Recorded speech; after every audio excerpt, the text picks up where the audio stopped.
एक बार की बात है।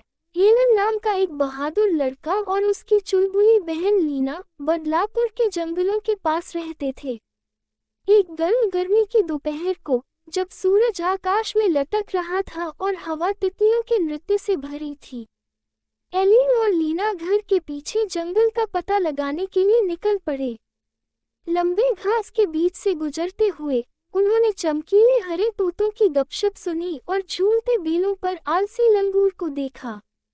लीना ने एक मजेदार नारंगी तितली का पीछा किया, उसके हल्के पंखों के पीछे हंसते हुए, जबकि एलन एक तालाब के किनारे पर खूबसूरत फूलों को इकट्ठा कर रहा था। जैसे जैसे सूरज ढलने लगा, जंगल गहरे हरे रंग का हो गया और छायाएं लंबी हो गईं।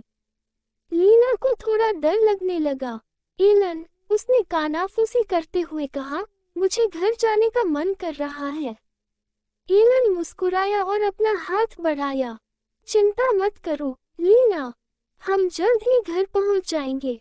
चलो उस चमकती क्यूट लैम्प को एक गाइड की तरह फॉलो करते हैं। उद्धरण चिन्ह डॉट।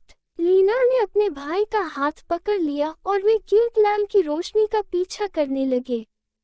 यह उन्हें एक उबड़ खाबड़ रास्ते पर ले गया, जो कभी सीधे और कभी मुड़ा हुआ था।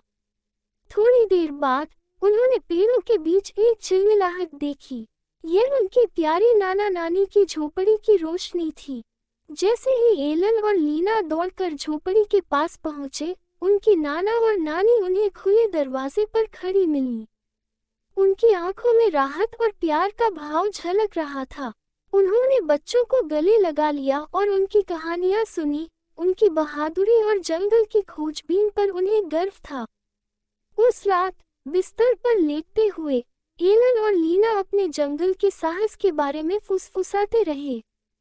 उन्होंने उन खूबसूरत फूलों, चंचल पक्षियों और चमकती क्यूट लैम्प को याद किया।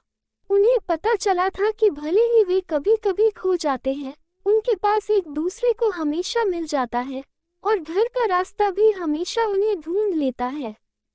तो बच्चों, आपने एलन और लीना की कहानी सुनी। याद रखें, जिज्ञासु रहें, जंगल और प्रकृति का अन्वेषण करें, लेकिन हमेशा साथ रहें और अपने बड़ों की बात सुनें।